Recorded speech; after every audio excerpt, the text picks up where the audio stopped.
सर्वेभ्यो नमो नमः। आज हम फिर आप सभी के बीच उपस्थित हैं मध्य प्रदेश बोर्ड कक्षा 10 संस्कृत की पाठ्य पुस्तक दूरबा के शेष द्वितीय पाठ का अवलोकन करने के लिए। तो फिर चलिए चलते हैं जहाँ से हमें इस पाठ का अवलोकन करना है। यहाँ से हमारा पाठ रह गया था, तो चलिए पढ़ते हैं। काकस्य रटनं श्रुत्वा वृक्षस्य समीपे चरन्तः वृक्षाग्रे डयमानाः वृक्षस्य कोटरेषु निवसन्तः च सर्वे प्राणिनः पशवः पक्षिणः सर्पाश्च समायाताः। काकस्य रटनं श्रुत्वा, कौवे की रट को सुनकर, वृक्षस्य समीपे चरन्तः, वृक्ष के अर्थात पेड़ के पास चरते हुए, वृक्षाग्रे डयमानाः वृक्षस्य कोटरे निवसन्तः अर्थात पेड़ के आगे उड़ते हुए और पेड़ के बिल में रहते हुए, सर्वे प्राणिनः पशवः पक्षिणः सर्पाश्च समायाताः, सभी प्राणी पशुओं पक्षी और सांप वहाँ आ गए। तेषां मध्ये प्रथमः सर्पः फटाटोपं कुर्वन् न्यगदत्, उनके बीच में सबसे पहले फण से क्रोध प्रकट करते हुए सांप बोला, पितृपिता महानाम कालादपि अहम अत्रैव निमिषामि अतो अयम वृक्षः मदीय एव इति।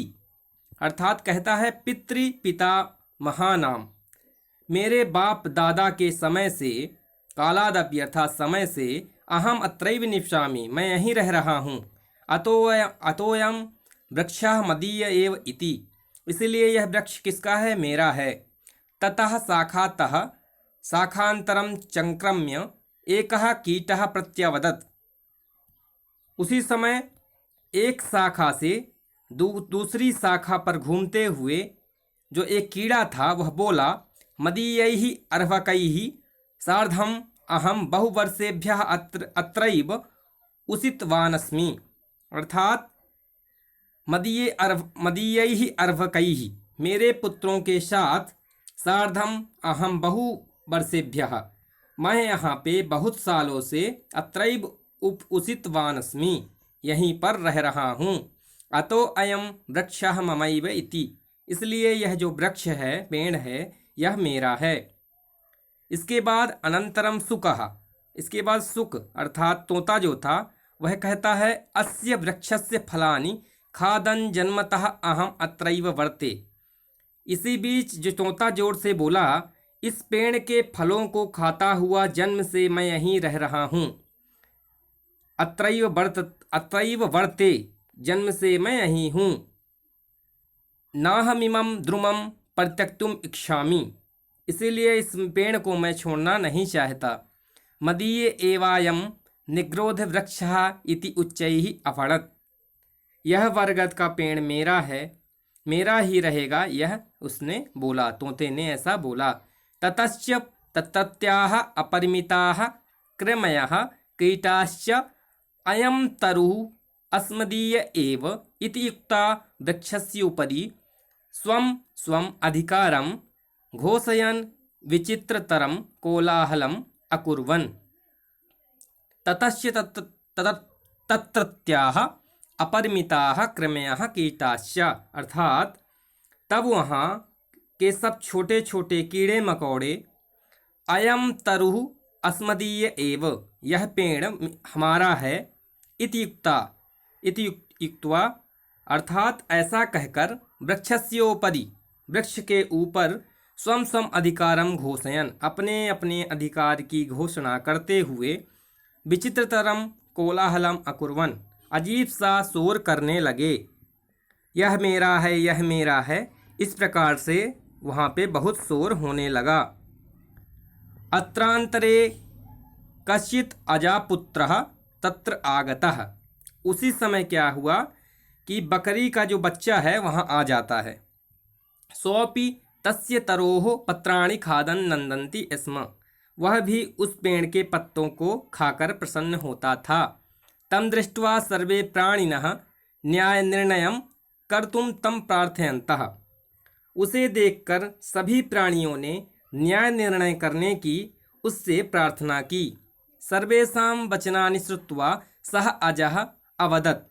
सभी के वचनों को सुनकर वह बकरी का बच्चा बोला, अस्तु मया समेषां समस्या समाकर्णिता। अर्थात ठीक है, मेरे द्वारा सारी समस्याएं आप लोगों की सुन ली गई हैं। इदानीं मम वचनानि यूयं शृणु। अर्थात अब आप लोग मेरी बात को ध्यान से सुनो। काश्चन शाखाः काकेभ्यः शाखान्तराणि च कृमिटेभ्यः मूलं सर्वेभ्यः अनेन प्रकारेण सर्वेभ्यो अपि वृक्षं विभज्य दापयिष्यामि। काश्चन शाखाः काकेभ्यः अर्थात कोई शाखा कौओं के लिए, अर्थात शाखांतराणि च कृमिटेभ्यः, कोई जो शाखा है वो है अंदर, जो शाखाओं के अंदर का जो भाग है वह कीड़े मकोड़ों के लिए। और कहता है मूलम सर्वेभ्यः अनेन प्रकारेण सर्वेभ्योपि वृक्षं विभज्य दापयिष्यामि। अर्थात जड़ सबके लिए इस प्रकार से मैं आपको इस पेड़ का विभाजन करके दिलवाऊंगा। अस्मिन्नेव ग्रामे कश्चित् वृक्षछेदकः मे मित्रम अस्ति।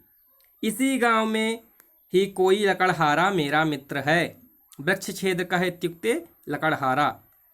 तम आह्वयामि इमं वृक्षं खण्डशः कर्तुम इति। इसलिए उसे इस पेड़ के टुकड़े टुकड़े करने के लिए मैं बुलाता हूँ। अजस्य निर्णयं सर्वे स्वीकृतः, अतः सर्वेपि वृक्षछेदकस्य समीपं गत्वा निग्रोधवृक्षं छित्त्वा तस्य भागानां वितरणार्थं प्रार्थयन्तः।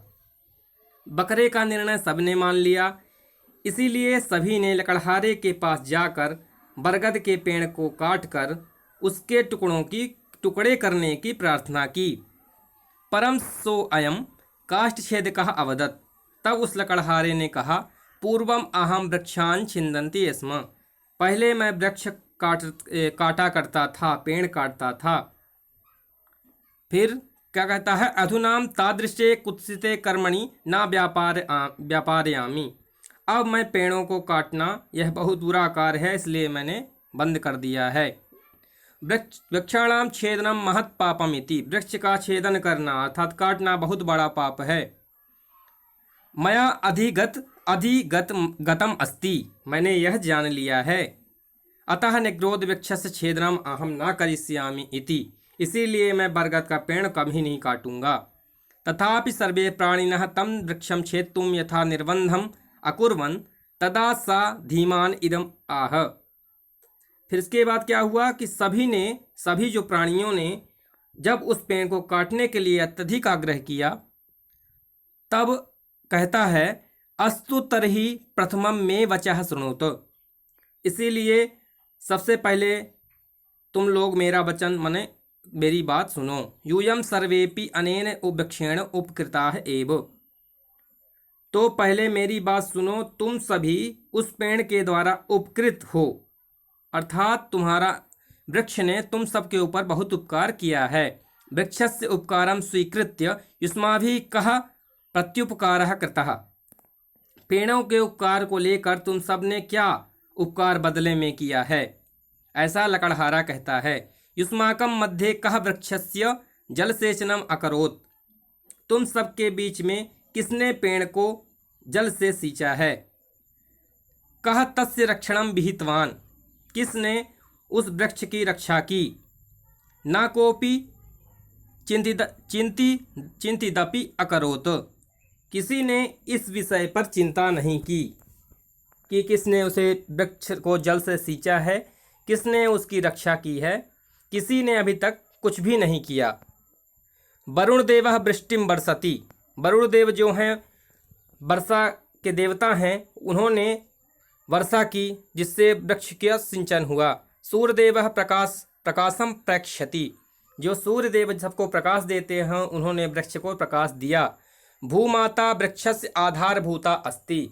भूमि माता पेड़ का आधार हैं, जिसके आधार पर वृक्ष टिका हुआ है। वायु अनिलम ददाति। जो हवा है, वायु है, उसने हवा दी। ते सर्वे वृक्षम पालयन्ति पोषयन्ति रक्षन्ति च। उन्होंने सब लोगों ने वृक्ष का पालन पोषण किया और उसकी रक्षा की। ते न कदापि मम अधिकारः वर्तते इति अवदन्। उन्होंने यह कभी नहीं कहा कि यह इस पर मेरा अधिकार है। ते सर्वे परोपकारिणः, वे सभी की सहायता करते हैं, वे परोपकारी हैं। परम यूयं सर्वे परापकारिणः वृक्षस्य सहायं स्वीकृत्य तमेव नाशयितुं कृतसंकल्पाः यूयं स्वाश्रयमेव नाशयत्। अर्थात पेड़ की सहायता स्वीकार करके उसे ही नष्ट करने का संकल्प कर तुम सबने अपने ही आश्रय को नष्ट करने का संकल्प किया है। अस्मिन् वृक्षे छिन्ने सति यूयं कुत्र गमिष्यथ, इस पेड़ के कट जाने पर तुम सब कहाँ जाओगे। सर्वमिदं श्रुत्वा पशु पक्षिणः आम सत्यम, अर्थात सभी ने इस वचन को जब सुना तो सभी ने कहा हाँ सत्य है यह तो। वयं स्वकर्तव्यं विस्मृत्य अधिकारार्थम कोलाहलम कुर्मः, हम सब ने अपने कर्तव्य को भूलकर अधिकार के लिए यह इतना शोर शराबा किया। वृक्षः प्रकृति दत्तः वरः अस्ति, पेड़ तो प्रकृति का दिया हुआ वरदान है। सह न कस्यापि एकस्य संपत् भवितुम् अर्हति, वह किसी एक की संपत्ति नहीं हो सकती है। अस्माभिः सर्वैः मिलित्वा वृक्षस्य संरक्षणं संवर्धनं समारोपणं च कर्तव्यम्, इसीलिए हमें पेड़ों की रक्षा करनी चाहिए, उन्हें बढ़ाना चाहिए, उगाना चाहिए। ना तो विनाशः कार्यः, ना कि उसका विनाश करना चाहिए। इति दृढ़ निश्चयम् अकुर्वन्, ऐसा उन्होंने दृढ़ निश्चय किया।